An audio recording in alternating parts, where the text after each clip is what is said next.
Hello, today is May 4th, 2016. I'm meeting today with Mr. John May at his home in Greeley, Colorado.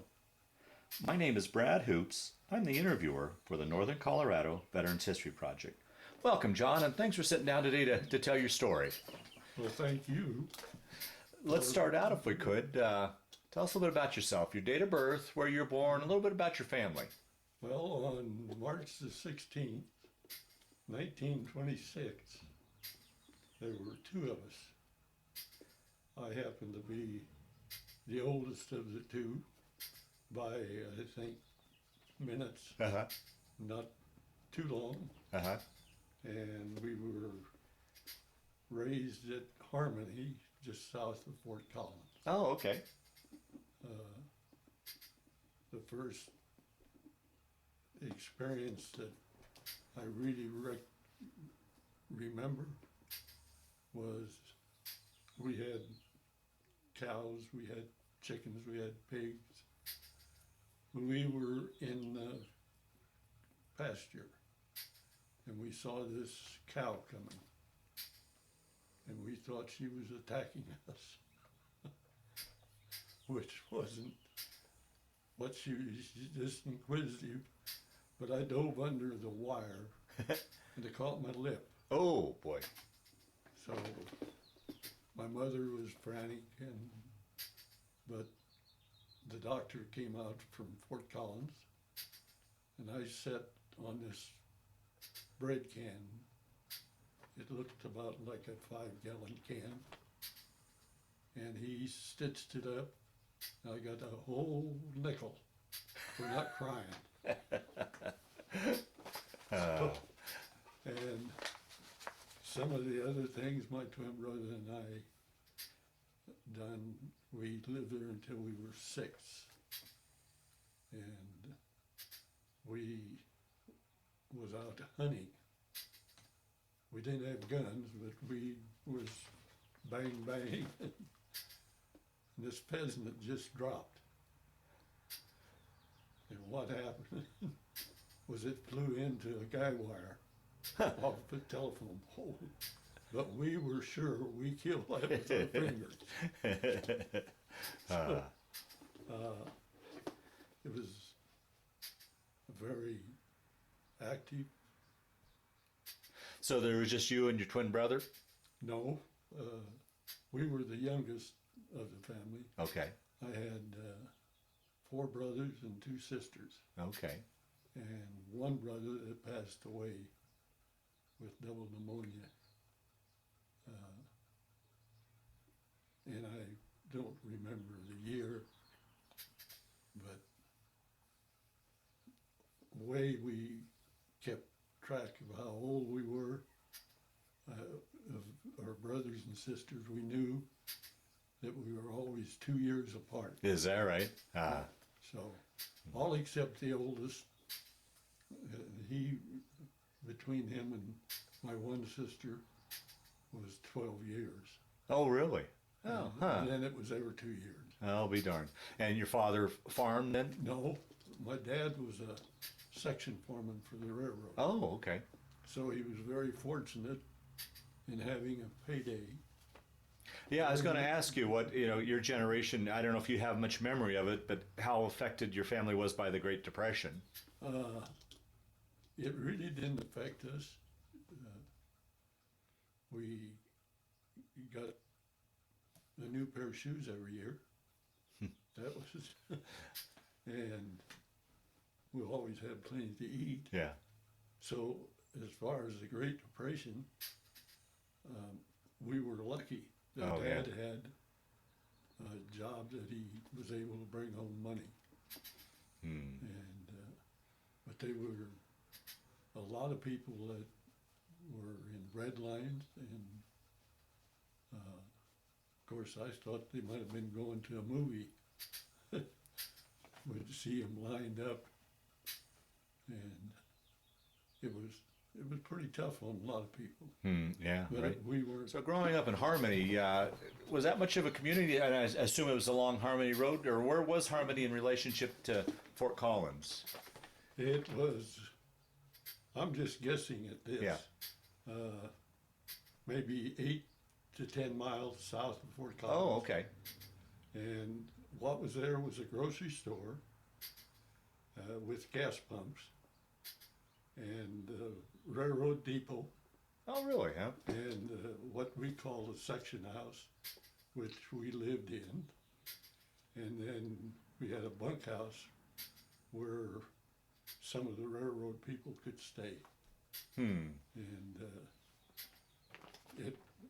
today you wouldn't even recognize where it's at. Yeah. Although the school is still there. Okay.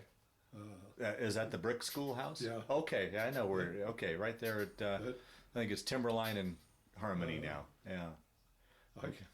I know it's Yeah. growing up. Yeah. Oh, sure. So now, did you grow up? Did you go through all the schools through there? Or did you live there? We went to the second grade, and my folks moved to Iliff, and that's actually where we grew up. Oh, okay.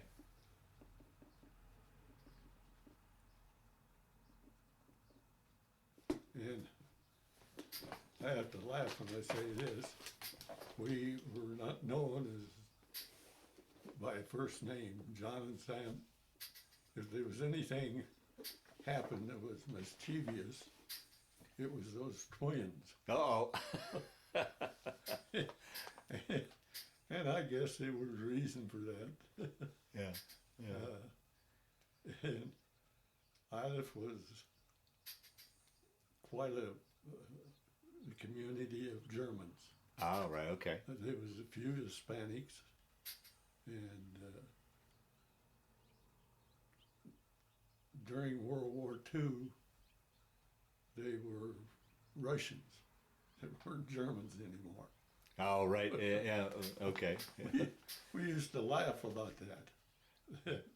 All of a sudden, the community was full of Russians. Yeah. So I assume your dad's job transferred you guys down? Is that what took Yeah. you? Okay. Yeah. He bid the job in because they was doing away with the Fort Collins section. Okay. So, and that's where Sam and I joined the Navy. Well, let's back up. So you went through the school system there, graduated from high school there? No. No? I was a sophomore. I got to the sophomore class, and that's when World War II broke out. And do you remember where you were and what you were thinking when you heard about Pearl Harbor? Yeah, I can still remember it was on a Sunday morning, and I was delivering the Denver Post, and I went by the beer joint that was at Iliff, and the news was on then, and that's when I heard it. And the next morning, there was 3 of us, Sam and I and a fellow by the name of John Cunningham was at the Naval Recruiting Office, ready to join up. Well, now you would have been underage. Did your folks sign for you? My dad did, Ah. not my mother. Oh, she wasn't for that? No. Oh, no. In fact, she was really upset. Yeah, I'll bet. And now I can see why she was upset. Sure. At that time, we were defending our country. Right. And they kept us in boot camp for 21 days. Well, let me back up once again and ask, here's 2 boys from landlocked Colorado. How'd you come to choose the Navy of all the service branches? Wanted to see the world. Yeah? The Navy was... and basically, you think about 16-year-old kids. They're not the brightest star in the universe. They might think so, but Yeah. But that was the reason that we thought we would see the world. And then how soon after you guys enlisted before you took off for boot camp? Was there much of a gap there? I think it was 3 months, Oh, okay. if I remember correctly. And where did you ship off to go to boot camp? San Diego. San Diego. Now there was a whole bunch of questions I got to ask about that. I mean, the first one being, you know, like much of your generation growing up, you guys had never really traveled too far away from home. Now you're halfway across the country. How was that? Was there any tinge of homesickness at all leaving home? Oh, yeah. Yeah. And how was it? And then the other question to you can discuss the whole thing. How was that going from civilian life to military life? Was that much of an adjustment for you? Quite a bit. I can. The first thing that really hit me was when the chief met us at the railroad station, and he made a statement, gentlemen, and that's what he called us, was gentlemen. I know you've heard that the Navy is really hard on you and makes you do a lot of things. I don't want you to believe that. The Navy can't make you do anything. They'll just make you wish the hell you had that's so pin. Oh boy, I guess so. Still remembering that 70 some odd years later. Yeah. And then the next morning, and we happened to be there on a Saturday evening, and the next morning they had what they call muster. Got up and the barber asked me if I wanted to keep my hair, so he gave me a handful of it. And I thought, oh, what did I get into? Oh boy. But as soon as the boot camp was over, which was 21 days, they separated my twin brother and I. Oh really? Because of the Sullivan. Oh right. brothers. Yes. They lost all 5 of them. Right. So at that time, they wouldn't let relatives. And how was that? I mean, once again, here's two boys that for 16, 17 years have been almost sewn to the hip together. Now you're separated for the first. Was that an adjustment for you? It was, Yeah. but that reverts back to what the chief said. We'll make you wish you had a so. I knew that if you didn't listen to him, you were in trouble. Yeah.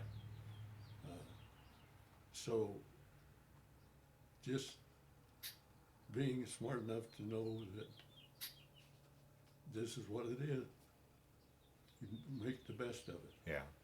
Where did you head then from boot camp? Did you have a furlough to come home, or did you go on to additional training?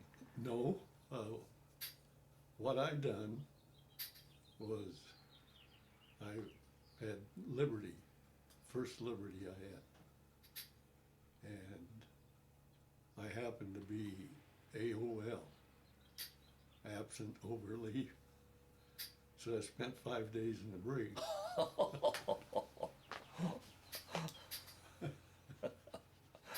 Real smart. Yeah. But I got to tell you this. This was in boot camp. I went to church with a gentleman that was probably 10 years older than I was. And at that time, the Catholics said everything in Latin. And I'm sitting there, I have no idea what that priest is saying. And he punched me and said, he's talking about you. I believed him. Oh. So that was quite an experience. That this, I know he done it just to get a laugh. Yeah, yeah. So, but from there, after spending my 5 days in the break, I shipped out to Guadalcanal. Right off the bat. Yeah, right off Yeah. the bat. So right off to boot camp, no additional training. You put on a No, ship no. and And what they put me in was Photographic Squadron 1. oh really? And in the squadron, we flew B-24. Oh, so you weren't assigned to a ship. You were. No. Oh. No, I was land-based. And in the B-24s, we had 3 cameras. You had 4 bomb bays. You had 3 cameras and 1 depth charge. How'd you get in here? You were supposed to be outside. Zoe, That's okay. Hey. It's okay. It's okay. Well, now, did you fly over to Guadalcanal, or did you take a ship to? we took a ship And to New Hebrides. and how was that? I mean, here once again, here's this landlocked boy from Colorado going to sea. Did you get your sea legs, or how was that trip for you? Yeah, well, I must have had sea legs all along, because I never did get Oh, is that seasick. right? Yeah. But we pulled into New Hebrides, and from there we flew to Guadalcanal. Now, had you flown prior to that? Ever been in an airplane? No. Wow. So this is all new. Here, once again, here's a boy from Colorado, halfway around the world in this exotic island, taking an airplane ride. It must.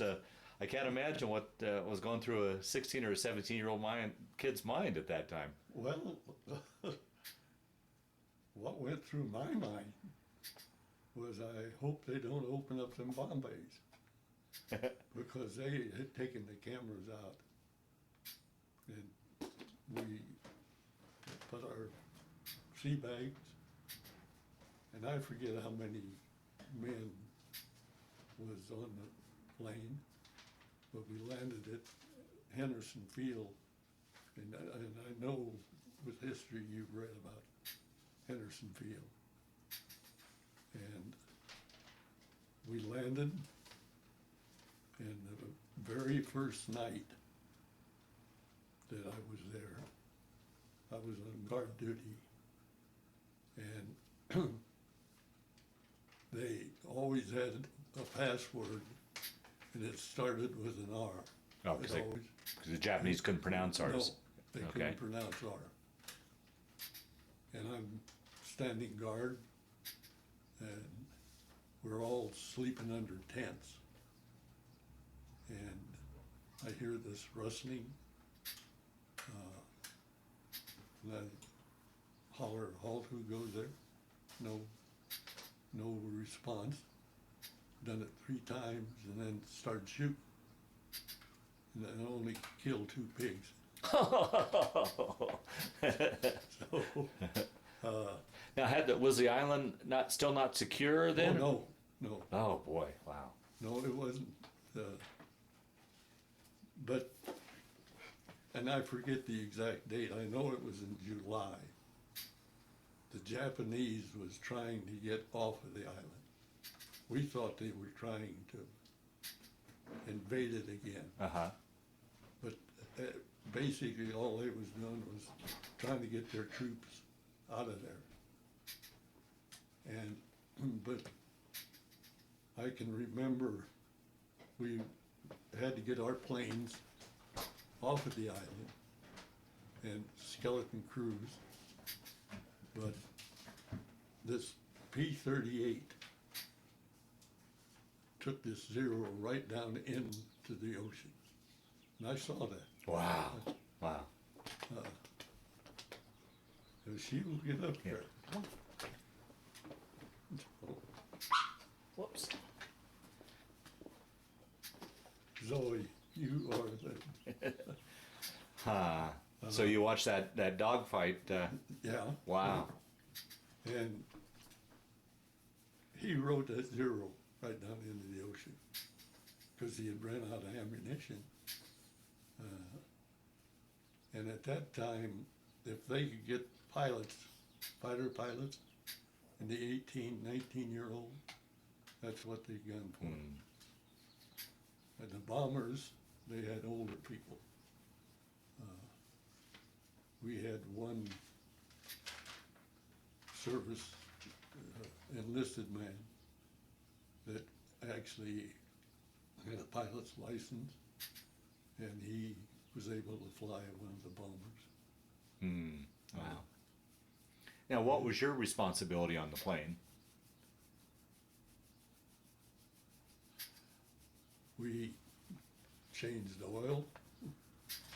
We maintained the plane. Oh, okay. All right. And I was taking one of the propellers off, but I forgot to take the lug ring, and I stripped the gears. Oh, no. That chief, I can't even tell you how many times he called me an SB, a dumb,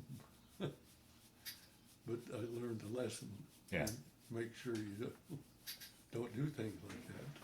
Well, it sounds like it was all pretty much on-the-job training because you didn't have it. It doesn't look like you went to any schooling for it. Oh no! Ah, wow. They were just so desperate to get people into positions that. Yeah. And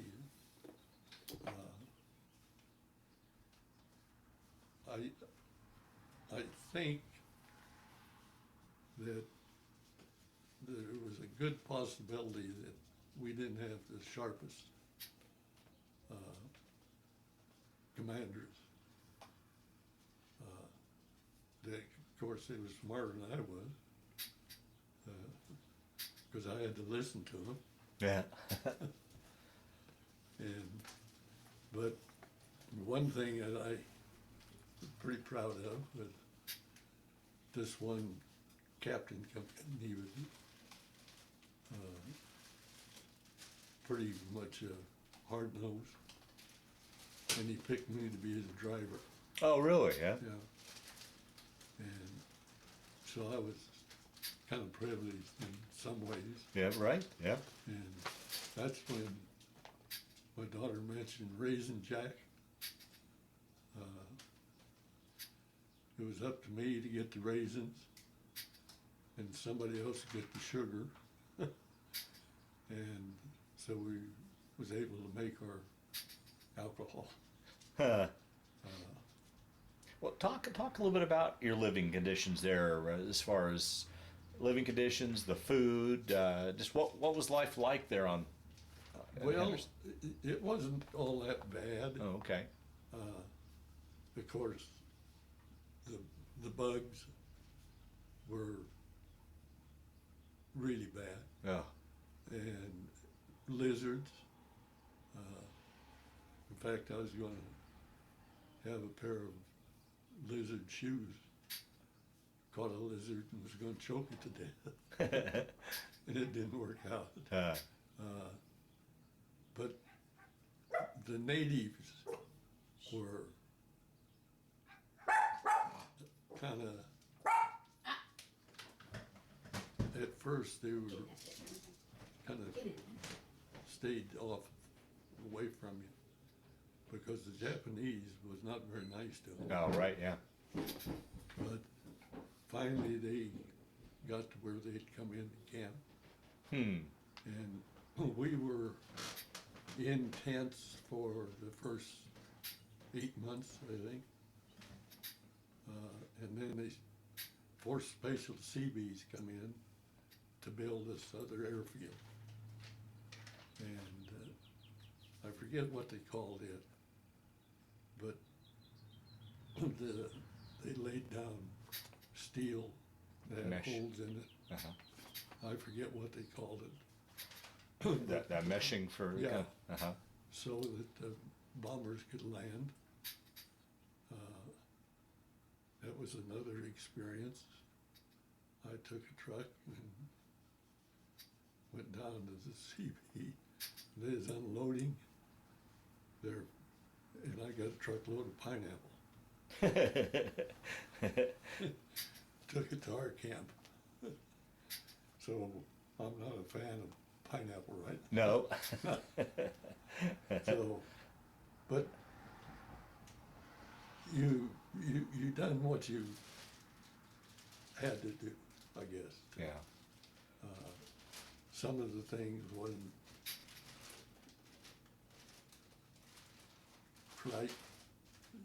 correct that you do.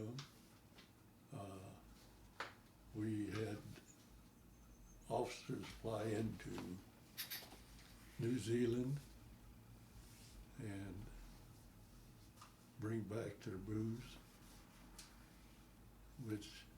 and I can remember after we were there for about 2 years, they brought in some Red Cross people and they entertained the officers. But the troops just had to look on. Wow. So no USO shows or anything came through there? No. So you said you were there 2 years? I was there, well, I went in March of 42, Uh-huh. and I came home in October of 45. Oh my gosh. And outside of your basic training, you were there Yeah. Oh wow. And at 16, you think about how far would I have to swim Yeah. to get home? Now, where did your brother go off to? He went to Washington, Wemby Island, and he was assigned to the USS West Virginia.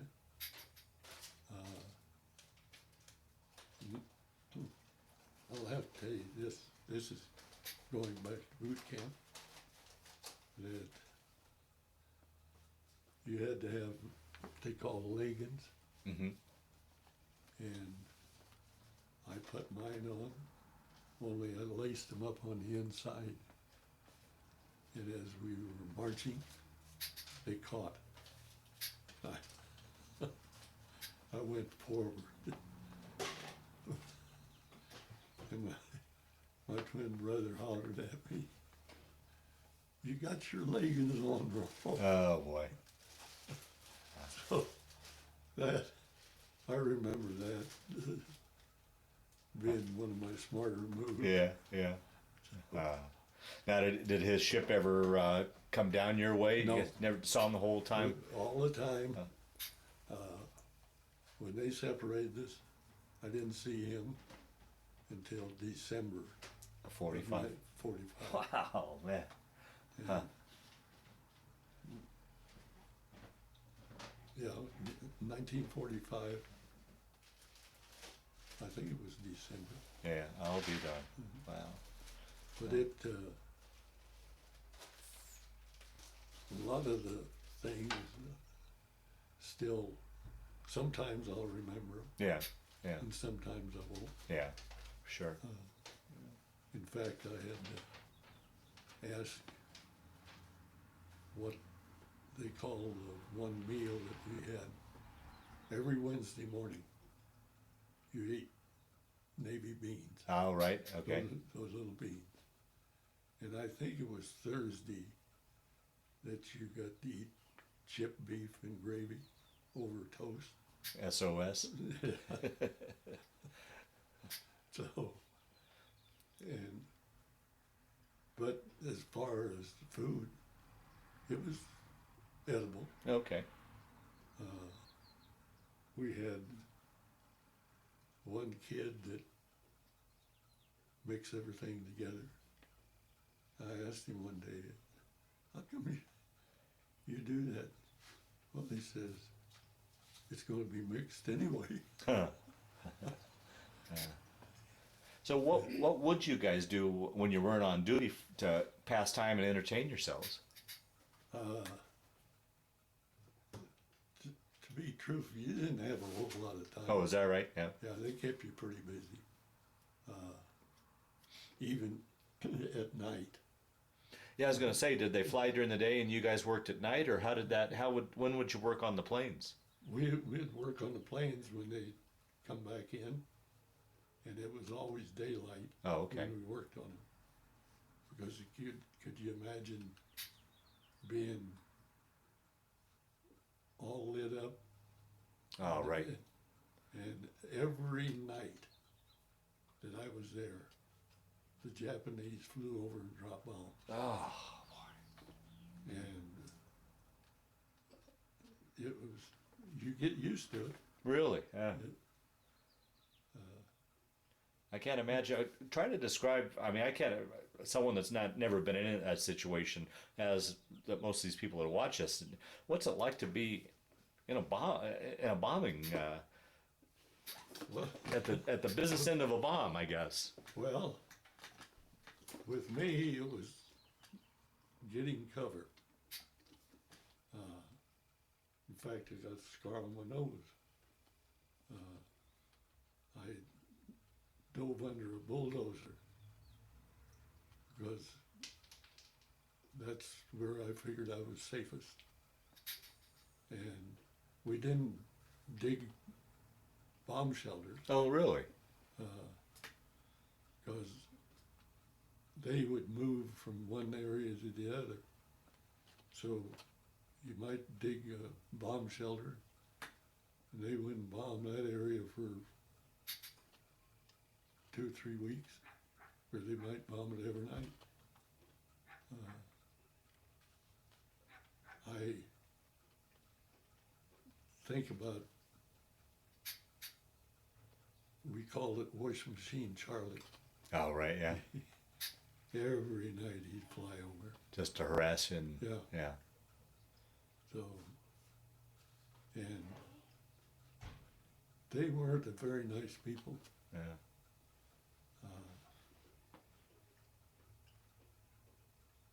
I don't think you can say that they're that way now, Right. but at that time, they were vicious. Hmm. Of course,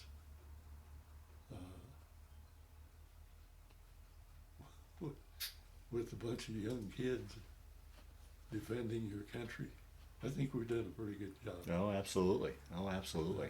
Yeah. There- Not too many. Yeah. In fact, I think I'm still pretty lucky Yeah. that I came back Yeah. Right. in one whole piece. Right. Right. So, Now, I meant to ask you, backtracking a little bit, when you took the ship down, did you guys cross the equator? oh yeah, Did you go through the shellback Oh, ceremony? oh yeah. Talk a little bit about that. Do you like oysters? Yeah. Well, with me, they tied a bunch of oysters, and I had to swallow them, and they pulled them back. Oh. That was bad. Oh no. So, but that was the only thing. Then I learned, what did they call it? Shellback? Or, Uh-huh. Yeah. Yeah. Uh-huh. So I was through. But that's quite an experience to have. Yeah, I've heard that. Yeah, I've heard those ceremonies get pretty vicious, actually. Yeah. Yeah. Well, I don't think vicious is quite the word. Oh. I think it was more of a nasty. Yeah. And I can't remember what all they'd done. But I remember what I did. Yeah. So, like and not too many people remember going to church and having somebody tell them that Yeah. they're talking about you. Yeah. So, And how was it on the South Pacific? You're down in the South Pacific, an entirely different climate than it is here. Did you have any problems with the humidity and the weather, and there's all sorts of tropical diseases, malaria and such? Any issues with any of that stuff? with my experience, when we actually landed on Guadalcanal, we had we called them the skippers. Mm. That was really high on the Navy way is the only way. So you run around fully dressed Mm. and sweating. It's miserable. But he didn't last too long. He kind of got the good Lord must have, because when he was out seeing if we was standing guard duty, somebody might have took a shot over his head, and that happened. Yeah, sure. And then the next skipper, he didn't care what you done. You could wear anything you wanted. And I can remember this one guy run around naked. Oh, is that right? And we had another guy that he was, to me, he was so afraid that he said he was blind. Now, you think about this. He actually kept his eyes open when people do that. Wow. But they sent him home. And that's what he was gunning for. Huh.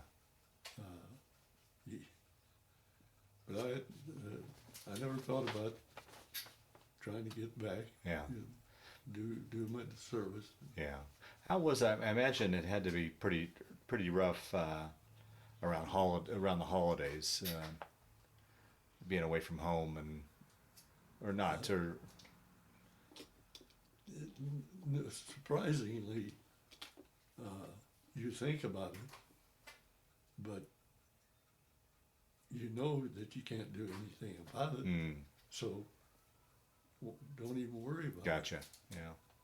And they did the last 2 years at holidays. They would try to put, like Christmas and Thanksgiving, we'd get turkeys and ham. The rest of the time it was just the Navy's. It wasn't bad food. Yeah. But you eat Navy beans every Wednesday whether you liked it or not. Uh-huh. And so it was just a matter of making the best of the situation. And during that entire time you were down there, did you ever get away for some R&R anywhere? Or? Oh, no. Really? No. Oh. No. The R&R was maybe playing poker. In fact, I got into a crap game with a bunch of blacks, and I had a little over $1,200. This Navy chief said, "John, let me see that. I've never saw that much money." And so I handed it to him, and he sent it home to my mother. Wow. He never gave it back. He knew that I'd probably go back and lose it. Right. So. Well, that must have, I keep going back to these Colorado boys, this Colorado boy. That must have been a new experience. You talked about playing with blacks, and probably, meeting people from back east. I mean, the mixture of people that you normally wouldn't have met here in Colorado, that must have been an experience for you as well. The biggest experience that I had was serving with people from south, like Alabama, Arkansas. We had one guy that was from Alabama. He absolutely would not have anything to do with the blacks. Yeah, right. but every unit had blacks, and the reason they had them was for the officers' club. Right, to serve the officers. Serve the officers. And he had such hatred for him. I couldn't imagine hating people like that. Yeah. The first experience that I had with him was, God, they're kind of funny looking. That kinky hair. Yeah. Of course, they didn't let it grow like they do now. Right. It was all short. And most of them were, nice people. Yeah. But to the people from the deep south, it was still, in fact, when I got back and they shipped me to Corpus Christi, they was still making the blacks ride in the back of the bus. My wife couldn't understand that. Wow. Well, what was it? Let's talk a little bit about communications. In today's age, we've got cell phones and computers and 300-channel cable TV. You didn't have those options back in that day. You had just your letters, correct? Yeah. And every letter that I wrote, there was always Censor it? censored. Yeah. Every one of them. But we had one gentleman from Kansas that was wounded real bad, and he was shipped home. And he called my parents and my future wife and told them where I was at, so they knew where I was. I'll be darned. Oh, but you couldn't tell them. No. Yeah, No. right. No, if I wrote it in a Yeah, letter, right. they just cut it out. But I never wrote a letter that wasn't full of holes. Wow. And how would you get your news about I don't know, how the war was going on or sports scores or just news from back home? Was any sort of newspaper, radio? Did you listen to Tokyo Rose? We got Tokyo Rose quite a bit. Yeah. We never got any news to speak of. So you're really kind of isolated down there. Yeah, oh yeah. Yeah. So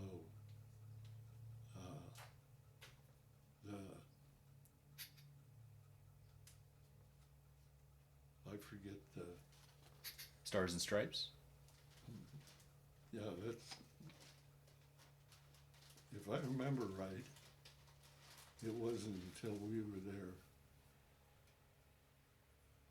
probably the last year, that we was able to get the Stars and Stripes. Wow.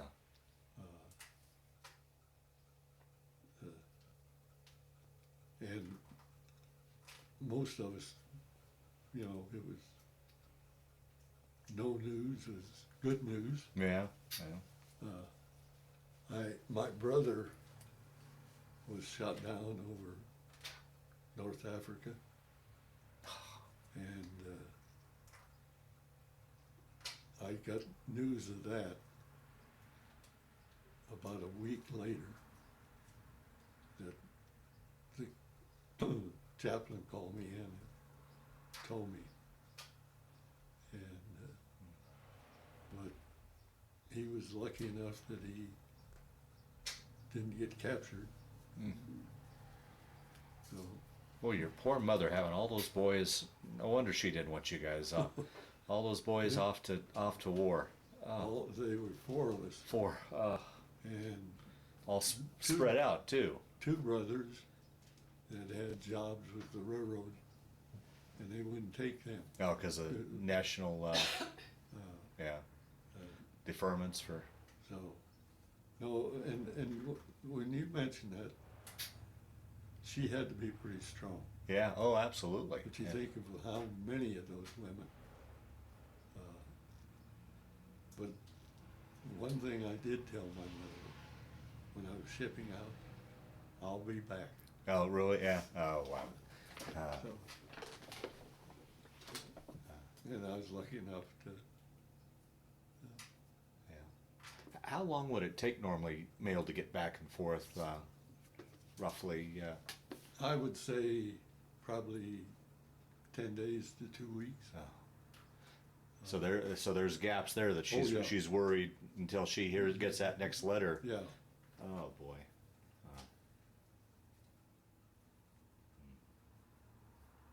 And would the Navy or the government give you updates on how the war? Did you guys have any idea how the war was going? No. Really? Oh boy. We knew what we were doing. Yeah. We knew if we went out and was able to get good pictures, that they would be able to come in and bomb those areas. And that's the only thing we ever knew. We didn't know, well, like I said before, the Japanese was trying to get their troops off of Guadalcanal. Right. And basically our people thought they were trying to invade again. So the communications wasn't all that great. Right. Right.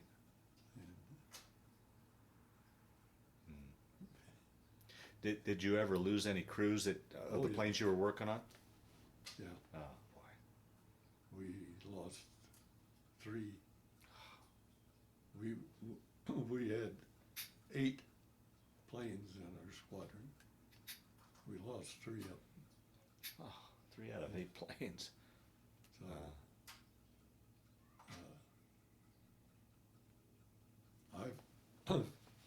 I haven't been fortunate enough to run onto too many that I served with. I'd say out of the whole squadron, I've been able to contact maybe 6. There was never any sort of reunions or anything afterwards? There was reunions, Uh-huh. but I didn't learn about it until, Oh. well, in fact, it hasn't been too many years ago Oh, yeah. that I learned about it. Hmm. And of course, I get the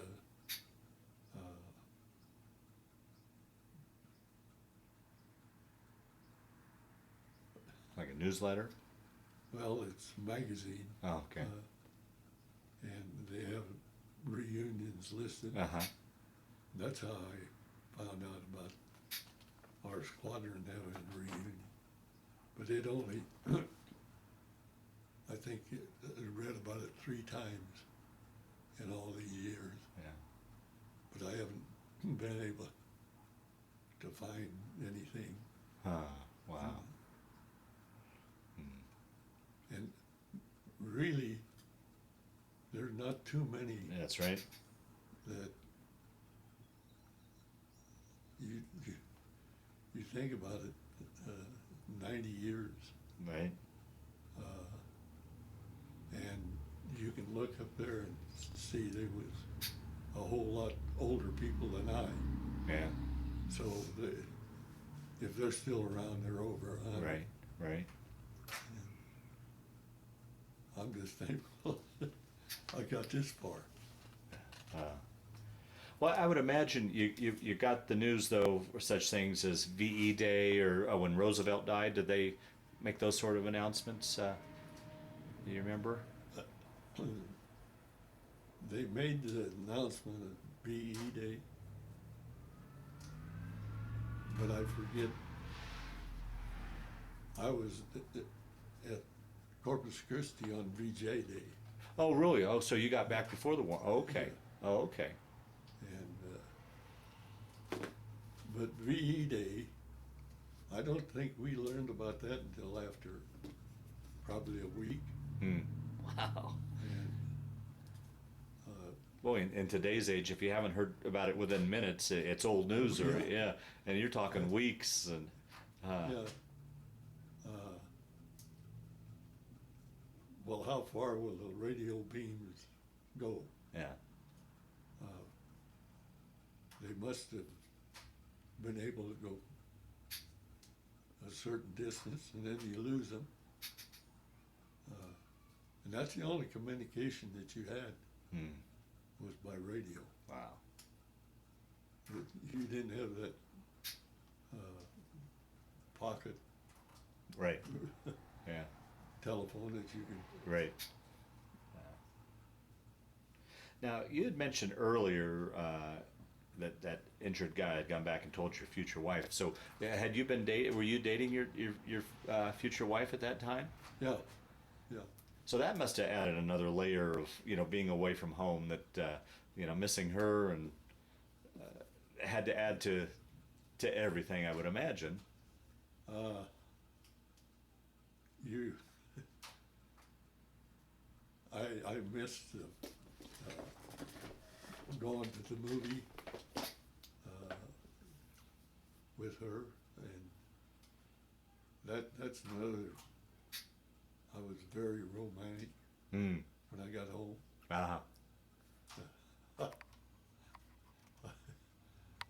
I stopped in front of a jewelry store, went in and bought a ring, come out, opened the door, and I said, "You want to wear this?" Wow. And she did. And we spent 69 years together.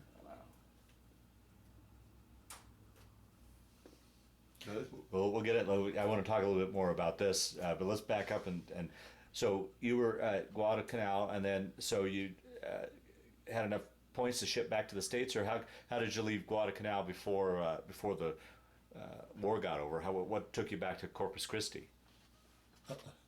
Actually, we went back aboard the ship, Uh-huh. and we hit Honolulu, and we docked at San Francisco. And what was that like after being on this basically isolated island for 3 years? Now you're back in civilization. How was that adjustment for you? Well, we stopped at Honolulu, and we hit Liberty. Oh, okay. And of course, everybody was headed for the beer joint. Yeah. You got 3 beers, and they kicked you out. Because you drink 3 beers, you're going to slow down. Yeah. And they didn't want you slowing down. They wanted you to be drinking. And San Francisco, it's unbelievable that people act like they do. We were at this restaurant like 2 or 3 o'clock in the morning, and we hadn't been docked for, I'd say, 3-4 days, and they locked the doors and didn't want the crowd to come in because it was packed. And I can remember this woman hollering she had to go to the bathroom. Let me in. Hell, she just dropped her drawers. I thought, God, these people are animals. Huh. So that was quite an experience seeing. But on VJ Day, I was in Corpus Christi, and everybody was pretty happy. I'll bet. But there wasn't anything like VE Day. Oh, right, yeah. I guess just being a smaller Yeah. area Yeah. would compensate for what San Francisco done. Now, did your whole unit go to Corpus Christi, or were you just transferred? No, part of it. Yeah. the photographers, if I remember correctly, was transferred somewhere else, and I don't remember.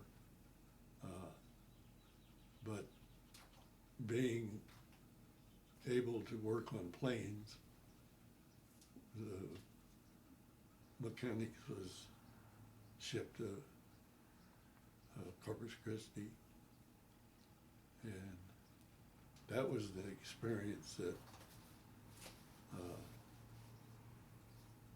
they put me in an area that all we done was work on. I even forget what they called it.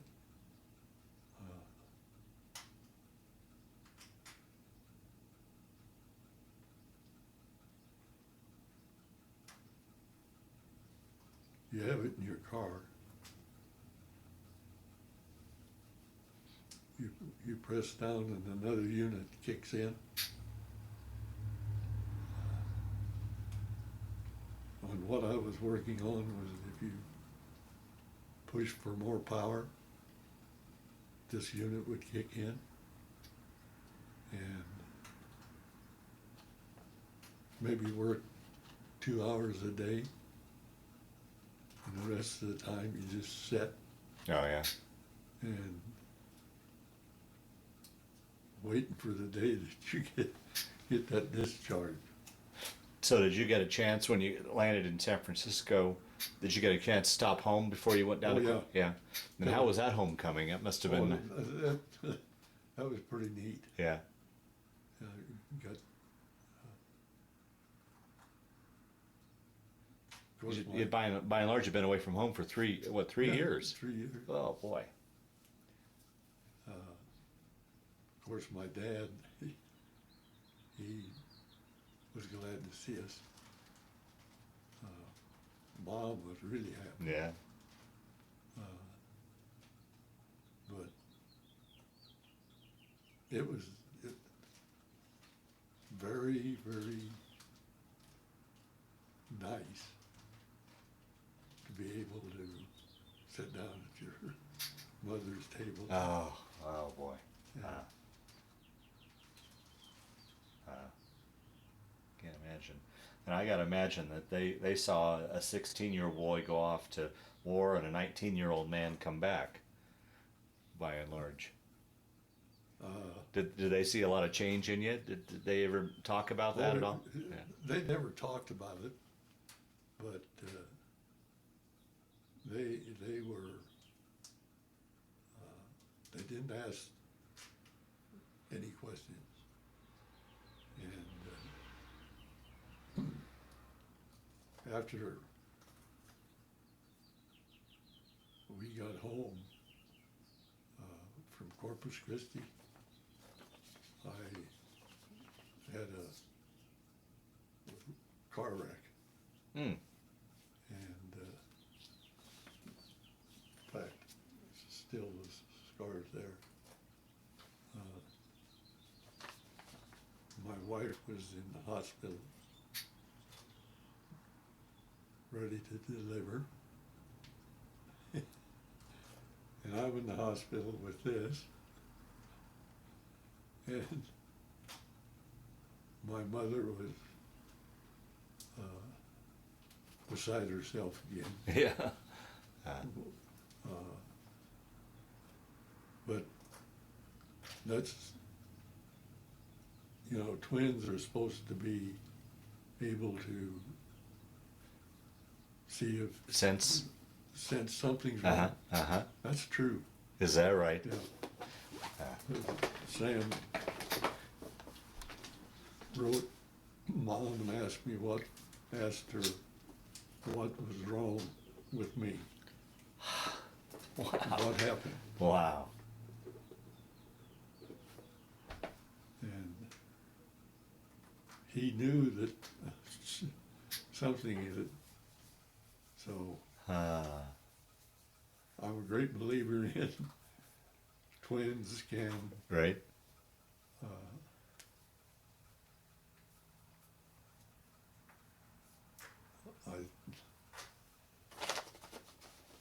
think about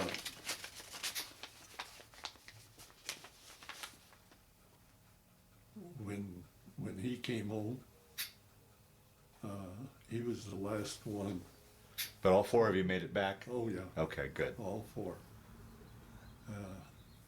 And we had grew up with this little dog, and that dog lived until Sam got home. And the next morning went out into the field, laid down and died. Wow. Now you think the dog was probably 6, 8 years old when we left, and Sam was going a little over 4 years.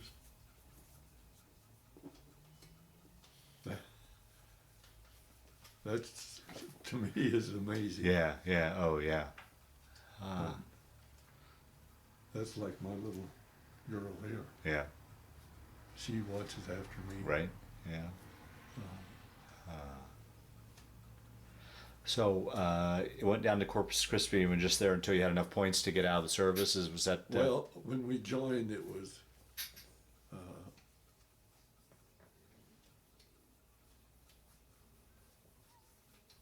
I forget how it starts, but duration of the war, Mm-hmm. and then they can discharge you. Okay. And so, what was it, October?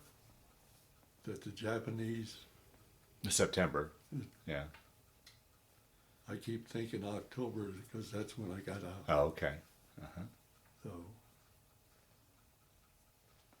And then it came back home. Now, had you got married when you got back home then, or when did no, you...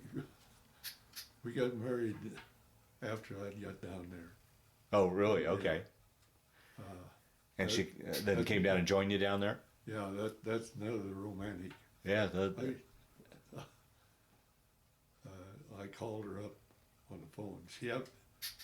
They had a home phone. And I called her and I said, "You come down, we'll get married." So 3 days later, she was there. Oh, be darned. And who knew about that? Huh? And who knew about that? Nobody. Yeah. Oh, really? Nobody knew about it. January the 12th. Is that right?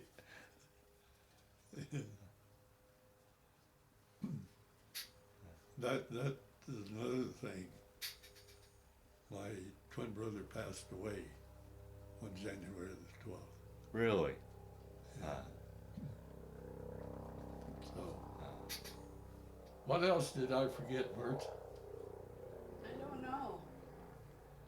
Well, let's go into a small section on your post-war years then. So, you got out of the service and you guys came back to Colorado, and take your story from there. Then, where'd you settle down and what'd you do for a living, and talk a little bit about family?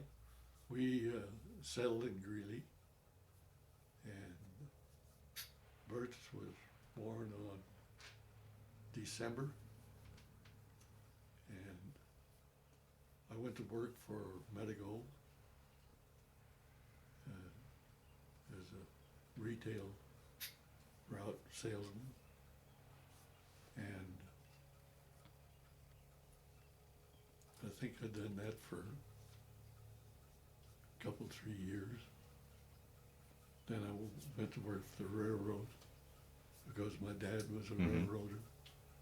My two brothers were railroaders, but I only had about 3 months, and then they laid me off.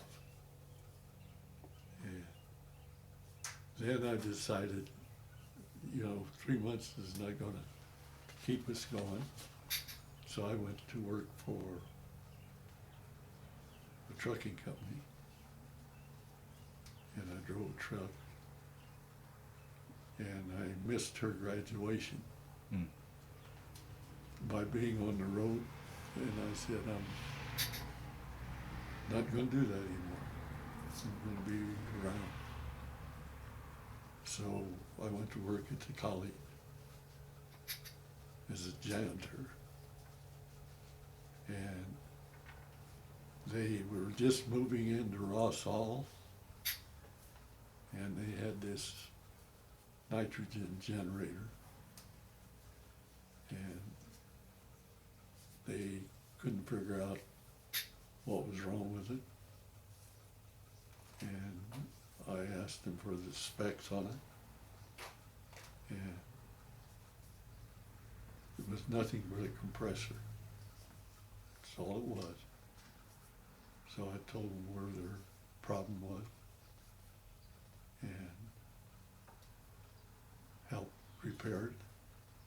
They asked me, how come you're doing janitor work? I said, well, that's all they said I was qualified for. Being a truck driver, you can't do anything else. So anyway, they made a position, research technician. And I took care of the equipment and chemistry and physics. Wow. Done that for 23 years. 23? Wow. Yeah. Does that kind of go back to your skills you learned in the Navy? Yeah. Yeah. Yeah. And I used to go out with a couple of professors, and we'd give demonstrations, and I was always the guy that took care of the liquid nitrogen. I don't know whether you've ever had experience with it. I haven't. I forget what the temperature was, but you stick your finger in it, you're going to lose your power. Oh, right, yeah. It'll freeze immediately. Uh-huh. And I ran that for years. And I took care of the rest of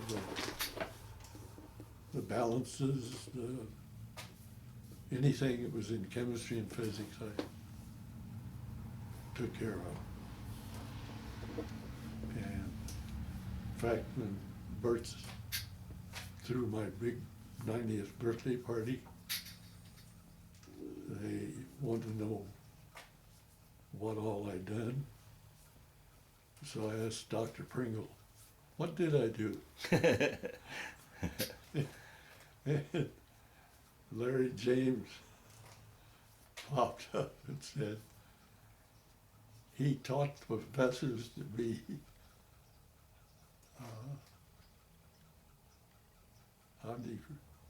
he taught them. Good common sense. Ah. Yeah. So it was quite a party. Oh, wow. So any other children besides your daughter? I have 3 boys. Okay, so 4 children. Correct. Grandchildren, great-grandchildren? How many? Let's see. Bert? Quick.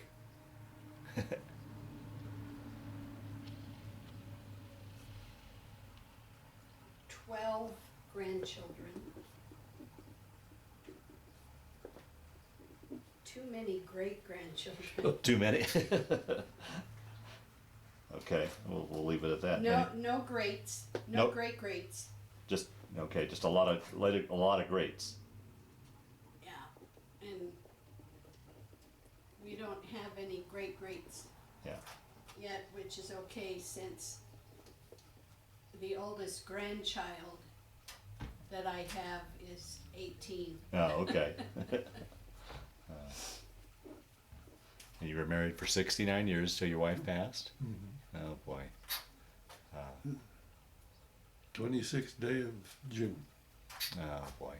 So, And he was at the nursing home visiting every day, having lunch. Wow. Well, John, as we start to wind down this interview, is there anything I didn't, and Birch, jump in too if you'd like, anything I didn't ask you that you wanted to talk about, or any of the stories that have kind of floated to the top if we've been sitting here talking, so that ideally we round out your story, or do you think by and large we captured most of it? I think we pretty well captured the biggest part Yeah. of it. Yeah. although when I said I retired, I think it lasted about a week. Oh, I bet so. And I went out to Highland Hills golf course, and Bobby, in fact, he passed away here just about a month ago.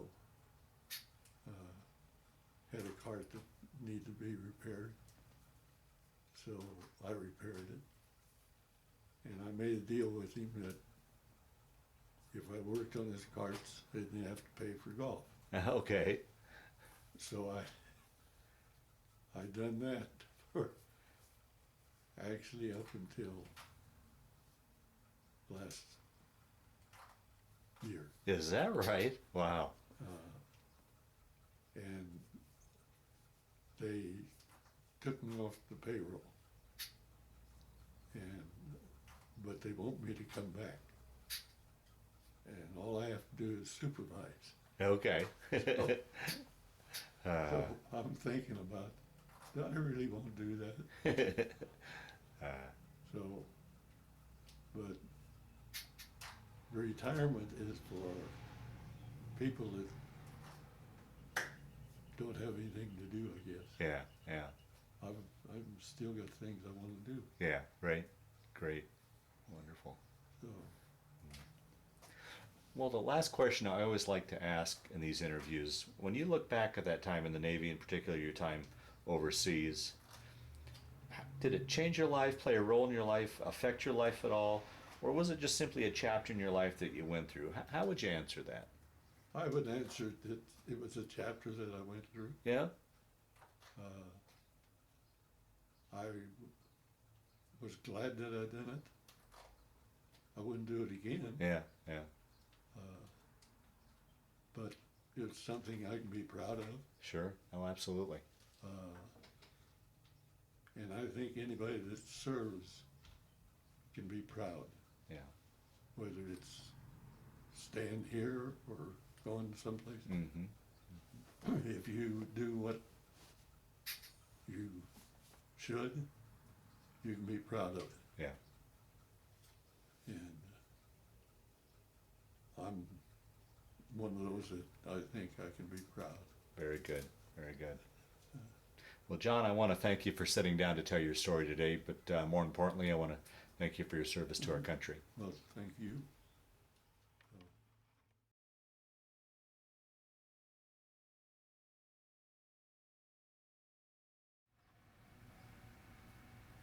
That is a picture of my mother and my dad. Hmm. And I can remember that look on my dad's face. He never smiled. Is that right? No. Somewhat like you're like Sam. Yeah. Yeah. That is the chief that greeted us into the Navy. He's the one that told us that the Navy couldn't do anything. It just make you wish the hell you had of. I like it. This came out. It looks like it was in the Rocky Mountain News, dated Thursday, July 23rd, 1942, and I like the title of it: "Double Trouble for the Axis." Yeah. That's a picture of Sam and I when we were first in the Navy. I'm on the right, and Sam is on the left. And you can always tell I'm smiling and he's growling. That is a picture of my wife and I shortly after marriage.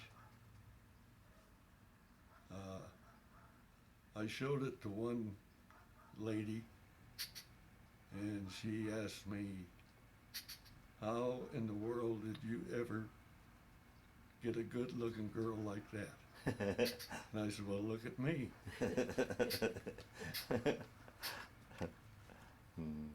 So, John, this is your boot camp graduating class? Correct. It's so large I'm going to have to scan. So we'll start down here. And you're right Right there. there.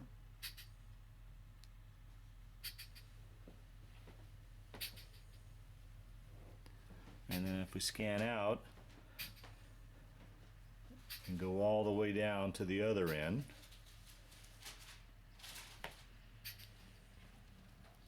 and Sam is here at the end, correct? Correct. Got a growl on his face.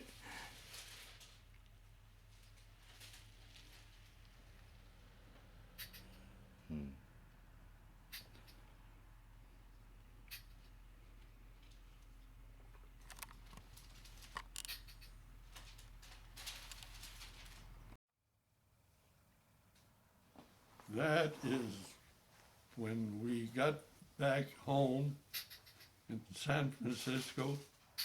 I have no idea who the young lady is, and I'm not sure if I know the other gentleman. But I got to hug her anyway. Yeah. Now, I always heard too, it was pretty special when you guys came in and went under the Golden Gate Bridge. Yeah. It was quite a great feeling. Yeah, Yeah. it really is. Oh. Be quiet now. That is a picture of the unit getting some beer. I sold mine. Yeah. And that's on Guadalcanal there? That's on Guadalcanal. Yeah. Gives you an idea what conditions were like there. That is another picture on Guadalcanal. I think I could be in it. I'm not sure, Yeah. but that is when we got the free beer. That is a picture of part of the unit I was in. Right now, I have no idea where that was taken, other than I know it was our unit. And where are you in the picture? I'm not even sure I'm there. Oh, is that right? Yeah. Okay.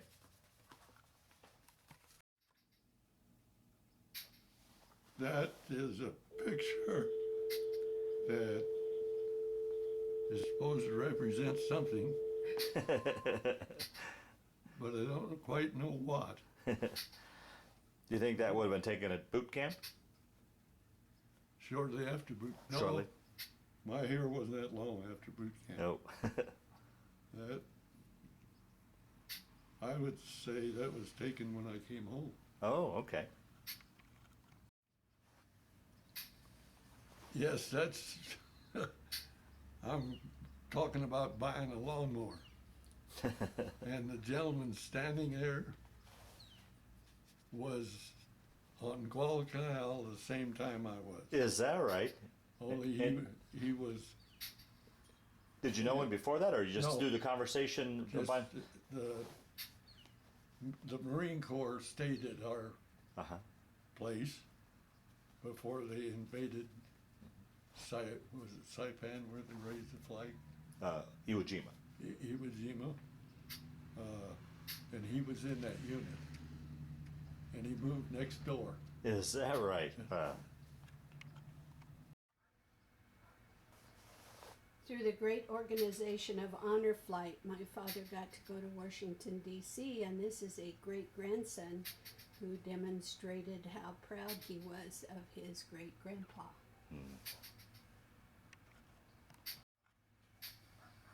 That is a picture taken when I went back on the honor flight, and it shows the World War II memorial that they had built for Colorado. And it was a wonderful, wonderful experience. Yeah, it's a great trip for sure. This demonstrates how the great-grandchildren feel about the great-grandpa May.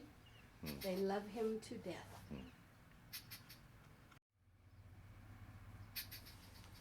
That picture is the one that my daughter keeps telling me I need to keep. Happy 90th. Is that what it?